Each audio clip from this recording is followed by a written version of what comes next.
का शुरू एक ऐसी जगह को दिखाते हुए होता है जहाँ सख्त सर्दी पड़ रही थी और एक जहाज बर्फ के नीचे दबा हुआ था। ये यहाँ तक कैसे पहुँचा, इसका पता लगाने के लिए एक रिसर्च टीम लेजर से बर्फ को काट कर एक होल करती है और उस प्लेन के अंदर जाती है। उसके अंदर जाने में बहुत मुश्किल हो रही होती है। टीम मेंबर को कोई चीज दिखाई देती है जो कि कैप्टन अमेरिका की शील्ड की तरह लग रही होती है, क्योंकि उस पर भी स्टार बना हुआ था और थी भी ब्लू और रेड कलर की। इनको कंफर्म हो जाता है कि ये शील्ड ऑफ कैप्टन अमेरिका ही है।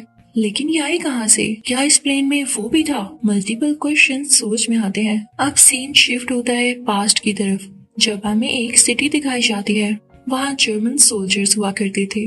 वो अपने लीडर के कहने पर एक एंशिएंट और मिस्टीरियस चीज को ढूंढ रहे होते हैं। जब कोई भी उसको ढूंढ नहीं पाता तो आर्मी लीडर खुद ही एक प्रीस्ट से मिलने जाता है। वहाँ उसको एक फेक कॉस्मिक क्यूब मिलता है जिसे उठाते हुए वो जान लेता है कि ये तो असली नहीं है।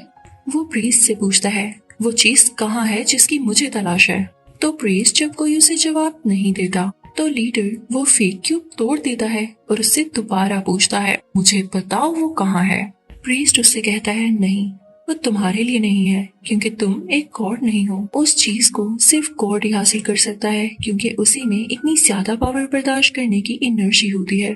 जब प्रीस्ट उसे कुछ नहीं बताता तो वो खुद ही अपनी नजर इधर उधर दौड़ाने लगता है। उसे एक दीवार कुछ अजीब सी लगती है जिसमें एक बटन लगा होता है। वो उसको प्रेस करता है तो उसमें से एक बॉक्स बाहर आता है।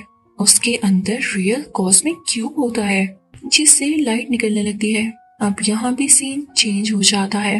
पिछले वाक्य को पूरा 1 साल गुजर गया होता है। यहाँ हम बहुत सारे लड़कों को देखते हैं जो कि एक ही एज के होते हैं। वहाँ एक लड़का और भी होता है जिसका नाम होता है स्टीव। ये इस मूवी का मेन कैरेक्टर भी है। अब स्टीव का ख्वाब ये था कि वो आर्मी में जाए, लेकिन कुछ डिसीजेस की वजह से उसको सिलेक्ट नहीं किया जाता। अब स्टीव एक ऑफिसर से मिलता है जिसका नाम बकी बार्न्स होता है। स्टीव उसे बताता है कि मैं आर्मी में जाना चाहता था पर कभी ऐसा नहीं हुआ कि मैं सिलेक्ट हो जाऊं। बार बार मुझे रिजेक्ट कर दिया जाता था। तो बार्न्स उसे बताता है कि आज रात मैं तुम्हें एक ऐसी चीज दिखाऊंगा जिसे देखकर तुम खुश हो जाओगे। एक ऐसा फेस्टिवल जिसमें तुम्हें फ्यूचर की हर चीज देखने को मिलती है। अब वो लोग रात को वहाँ जाते हैं और एंजॉय भी करते हैं। वहीं पर उनको एक मिस्टीरियस आदमी दिखता है, लेकिन वो लोग अपना फन कंटिन्यू रखते हैं। यहाँ एक आर्मी ग्रुप की पिक्चर में खुद को देखते हुए स्टीव बार्न्स से फिर से कहता है क्या कभी मैं आर्मी में जा सकूंगा? मेरे अंदर अपनी कंट्री के लिए लड़ने के लिए बहुत ज्यादा पैशन है और मुझे यकीन है इतना पैशन किसी में भी नहीं। तो बार्न्स उससे कहता है तुम बीमार हो स्टीव। अब इनकी ये बातें वहाँ एक ग्लासेस वाला डॉक्टर भी सुन लेता है। खैर उसी वक्त स्टीव को पता चलता है कि फ्यूचर के लिए आर्मी सिलेक्शन हो रही है।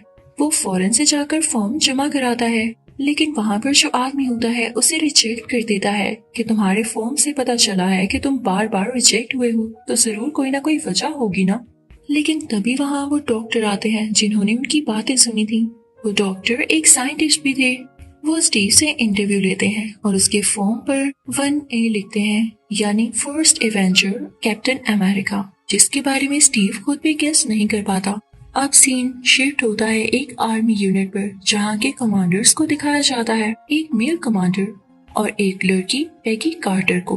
वहाँ के कमांडर साइंटिस्ट से पूछते हैं कि आप जानते हैं आर्मी को बहुत सारे ऑपरेशंस और टास्क दिए जाते हैं, मैं कैसे मान लूं कि स्टीव बेटर ऑप्शन है? तो साइंटिस्ट यानी वही डॉक्टर वहाँ एक बॉम्ब फेंकते हैं जिसको देख के सब लोग अपनी जान बचाने के लिए भागने लगते हैं, जबकि स्टीव उसी बॉम्ब के ऊपर आकर लेट जाता है ताकि वो अपनी जान दे दे और बाकी लोगों को कुछ भी ना हो। ये देख के सब बहुत इम्प्रेस होते हैं और आर्मी कमांडर स्टीव को रखने के लिए मान जाते हैं। अब दूसरी तरफ हम एक आदमी रेड स्कल को देखते हैं। वो अपने साइंटिस्ट के साथ मिलकर कॉस्मिक क्यूब की पावर्स को जान रहा होता है और उसको यूज करके ऐसी एनर्जी निकालने की कोशिश करता है जो किसी भी प्लेन को 5-6 दिन तक उड़ा सके, यानी उसके लिए किसी फ्यूल की जरूरत न पड़े और हर वॉर में भी उन्हें एनर्जी दे सके ताकि वो जीत जाएं। आखिरकार कई दिन की मेहनत के बाद रेड स्कल का साइंटिस्ट वो मशीन बना ही लेता है जो कॉस्मिक क्यूब से एनर्जी लेगा और उनके टैंक्स में ट्रांसफर करेगा। उधर आर्मी यूनिट से पैगी कार्टर स्टीव को उसकी अपनी सिटी लेकर आती हैं, यानी जहाँ से स्टीव आया था। क्योंकि यहाँ पर ग्लासेस वाले डॉक्टर की एक बहुत ही आला मशीन थी जो कि किसी भी इंसान की ताकत को बढ़ा सकती थी और ये आर्मी पर्पस के लिए ही बनाई गई थी। इस मशीन का क्रिएटर वही मिस्टीरियस आदमी था जिसको हमने फेस्टिवल में देखा था। जब इसमें यूज होने वाला लिक्विड डॉक्टर यानी उसी साइंटिस्ट ने बनाया तो उनका भी नाम इसके क्रिएटर्स में आ गया और इसकी मेंटेनेंस का भी वही ख्याल रखा करते थे। अब इसी मशीन में भेजने के लिए स्टीव को यहाँ पर लाया गया था। अब स्टीव को इस मशीन में भेजा जाता है और उसे ऑन करके उसके मीटर्स को हाई लेवल पर सेट किया जाता है। मशीन हिलने लगती है और उससे बहुत सी लाइट बाहर आने लगती है। अंदर से स्टीव चिल्ला रहा होता है जैसे वो इतनी एनर्जी को बर्दाश्त न कर पा रहा हो, जबकि अभी मशीन सिर्फ और सिर्फ 70% लेवल पर सेट थी। मशीन में से स्पार्क्स निकलने लगते हैं और स्टीव की चीखें और ज्यादा बढ़ जाती हैं। उस मशीन को रोकने का फैसला लिया जाता है, लेकिन स्टीव बोलता है कि नहीं, मेरे में हिम्मत है, मैं इसको बर्दाश्त करूंगा, बल्कि इसको 100% तक बढ़ा दो। अब मशीन का लेवल 100% तक कर दिया जाता है और अब जब मशीन खुलती है तो सब स्टीव को देख के हैरान रह जाते हैं क्योंकि उसकी बॉडी बनी होती है और वो बहुत कमाल का स्ट्रॉन्ग लग रहा होता है। तभी वहाँ पर एक स्पाई आता है और डॉक्टर को गोली मार के वो सीरम ले जाता है जिससे स्टीव भी स्ट्रॉन्ग हुआ था, यानी वही फ्लूइड जो उस मशीन में यूज होता है। डॉक्टर काफी जख्मी हो जाते हैं। स्टीव उनके पास आता है और कहता है कि मैं आपको कुछ नहीं होने दूंगा और मैं इस सीरम को भी वापस लाऊंगा।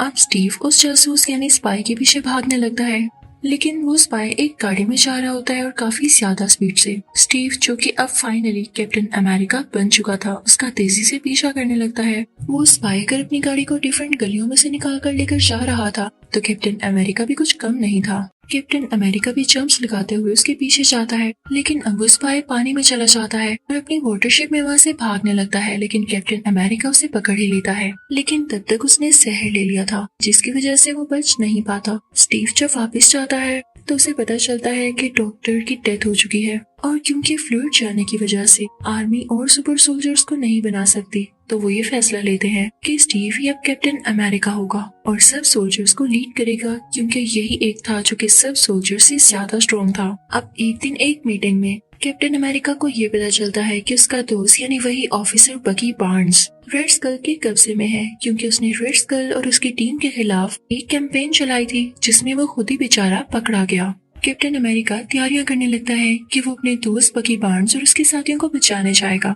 जैसे वो उस जगह पर एंटर होता है तो वहाँ पर फायरिंग शुरू हो जाती है, लेकिन जैसे तैसे करके कैप्टन अमेरिका वहाँ जाने के लिए मैनेज कर ही लेता है। अंदर जाकर देखता है कि बकी बार्न्स एक स्ट्रेचर के साथ बंधा हुआ है। वो काफी घबराया हुआ होता है और शायद होश में भी नहीं होता, लेकिन जैसे ही कैप्टन अमेरिका वहाँ जाकर उसे आजाद करवाता है यानी उसे फ्री करता है तो बार्न्स को कैप्टन अमेरिका देख के उसकी जान में जान आती है। कैप्टन अमेरिका उससे कहता है तुम ठीक हो, तो बार्न्स उसकी बॉडी पर हाथ लगाकर कहता है तुम तो स्मार्ट हो गए हो। स्मार्ट यानी स्ट्रॉन्ग वाली वे में। वो दोनों एक दूसरे को देखकर बहुत खुश होते हैं और जैसे ही वहाँ से निकलने लगते हैं वहाँ पर ब्लास्टिंग स्टार्ट हो जाती है। सब टाइमर्स चलने लगते हैं और बाहर लोगों में और टैंक्स में भी फायरिंग हो रही होती है। इधर जब कैप्टन अमेरिका और बार्न्स एक ब्रिज पर पहुँचते हैं तो सामने ही रेड स्कल भी होता है। रेड स्कल कैप्टन अमेरिका की तरफ बढ़कर उसे मारने वाला होता है, लेकिन कैप्टन अमेरिका यानी स्टीव अपनी शील्ड आगे कर देता है जिससे रेड स्कल को बहुत गुस्सा आता है और वो अपना मास्क उतारकर नीचे आग में फेंक देता है जिससे उसका रेड फेस साफ नजर आने लगता है। इसी के साथ ही रेड स्कल उस ब्रिज को अलग-अलग करता है ताकि कैप्टन अमेरिका और बार्न्स आगे ना आ सके और फिर वो अपने साइंटिस्ट को लेकर वहाँ से भाग जाता है। अब कैप्टन अमेरिका बार्न्स और उसके साथियों को बचाकर वापस आर्मी यूनिट ले आता है जिसे देखकर कमांडर भी और बाकी सारे लोग भी बहुत खुश होते हैं। कैप्टन अमेरिका को बहुत अप्रिशिएट किया जाता है और इसी खुशी में एक पार्टी भी रखी जाती है जिस पार्टी में कैप्टन अमेरिका वहाँ के सब सोल्जर्स को बताता है कि जब मैं बार्न्स को बचाने गया तो उस रूम में जहाँ बार्न्स को कैद करके रखा गया था मैंने एक मैप देखा था जिस पर रेड स्कल ने कुछ कंट्रीज के फ्लैग्स बनाए हुए थे और इसका यही मतलब है कि वो हमारे बाद इन कंट्रीज पर अटैक करेगा, तो हमें इसके लिए ध्यान से रहना होगा और क्यों ना हम उन कंट्रीज को बचाएं। इससे हमारी इज्जत ही बढ़ेगी और लोग हम पर ट्रस्ट करने लगेंगे। इससे बड़ी बात क्या होगी। अब कैप्टन अमेरिका के साथ ही तैयार हो जाते हैं और अपने हथियार भी रेडी करने लगते हैं। वहाँ पर कैप्टन अमेरिका को एक नई शील्ड दी जाती है। अब कैप्टन अमेरिका अपने साथियों को लेके एक ट्रेन की तरफ पहुँचता है जिसमें उस रेड स्कल का साइंटिस्ट था। वो लोग उसे पकड़ने ही यहाँ पर आए थे। कैप्टन अमेरिका अपनी सारी टीम को ट्रेन के अंदर भेज देता है और कुछ इस ट्रेन के ऊपर ही होते हैं। और यहीं पर ही जब एक रस्सी की मदद से बार्न्स भी उस ट्रेन पर चढ़ रहा होता है तो ट्रेन एक खतरनाक जगह से गुजरती है और बार्न्स नीचे गिर जाता है।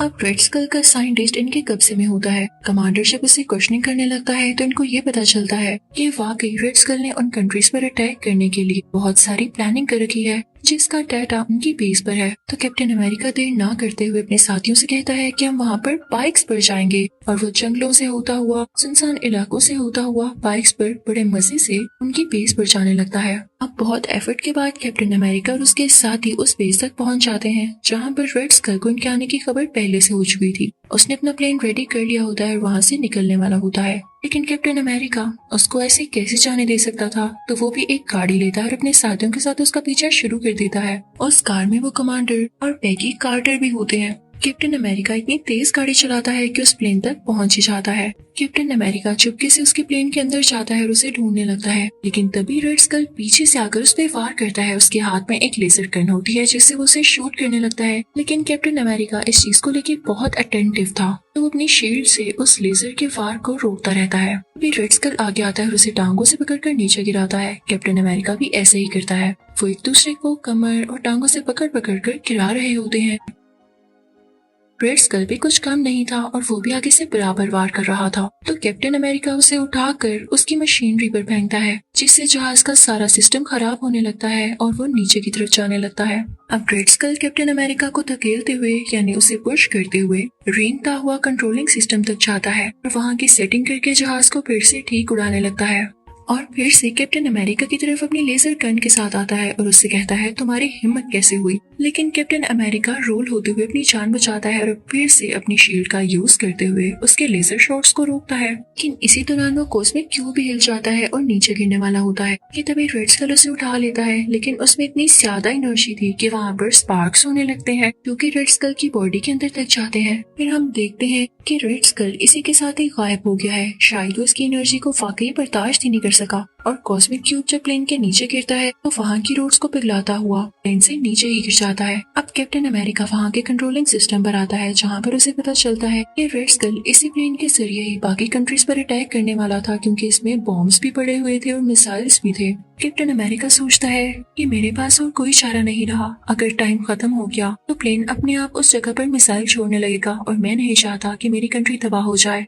तो वो अपनी जान सेक्रीफाइस करने का डिसीजन लेता है ताकि वो इस पूरे प्लेन को क्रैश कर देगा किसी ऐसी एरिया में जहाँ पर बर्फ ही बर्फ हो और ब्लास्ट हो तो सिर्फ उसी जगह तक हो और किसी पॉपुलेशन को या किसी इंसान को कोई नुकसान न पहुंचे। तो वो साथ ही पैगी कार्टर को कॉल करता है और उसे सब कुछ बताता है कि पैगी, मैं अपनी जान कुर्बान कर रहा हूँ। यहाँ पर पैगी काफी उदास हो जाती है, शायद वो उसे पसंद करने लगी थी और ना भी पसंद करती हो, ये सीन था ही इतना इमोशनल। और फाइनली कैप्टन अमेरिका आर्कटिक के उस इलाके में नई प्लेन क्रैश कर देता है। तभी तो हमने मूवी की स्टार्टिंग में देखा एक रिसर्च टीम को बर्फ के अंदर ये प्लेन कैप्टन अमेरिका की शील्ड मिली थी जो कि इसी वाकये यानी सीन से कनेक्टेड थी। तभी हम उस मशीन के क्रिएटर को देखते हैं, उनको पानी में से वो कॉस्मिक क्यूब मिल जाता है तो वो कहते हैं अगर कॉस्मिक क्यूब मिल सकता है तो हमारा कैप्टन अमेरिका क्यों नहीं। जल्द ही वो रिसर्च टीम कैप्टन अमेरिका को भी ढूंढ लेती है, उन्हें होश में लाया जाता क्योंकि हम 70 साल गुजर चुके थे। कैप्टन अमेरिका होश में आने के बाद बिल्कुल ठीक ठाक था क्योंकि उसमें उसी सीरम की पावर्स जो थी। तो उसको जिस रूम में रखा जाता है रूम का सारा सेटअप भी पुराना होता है, इवन उसके पास रेडियो भी बड़ा होता है ताकि कैप्टन अमेरिका को कुछ अजीब कि वो अचानक से फ्यूचर में कैसे आ गया। लेकिन रेडियो पर जिस मैच की कमेंट्री चल रही होती है कैप्टन अमेरिका कहता है इस मैच में तो मैं खुद बैठा हुआ था, तो इसकी कमेंट्री लाइव कैसे चल रही है। वो भाग कर बाहर जाता है, तभी उसे एक आदमी मिलता है और कहता है अरे तुम बाहर आ गए, हमने सोचा था हम तुम्हें आहिस्ता आहिस्ता बताएंगे ताकि तुम घबराओ नहीं। तो चलो, तुमने पता लगा ही लिया है तो इसको समझ भी जाना। मुझे अच्छा लगा कि तुम इतने ज्यादा समझदार हो। इसी के साथ इस मूवी का यानी कैप्टन अमेरिका का पार्ट 1 खत्म हो जाता है। Thank you for watching.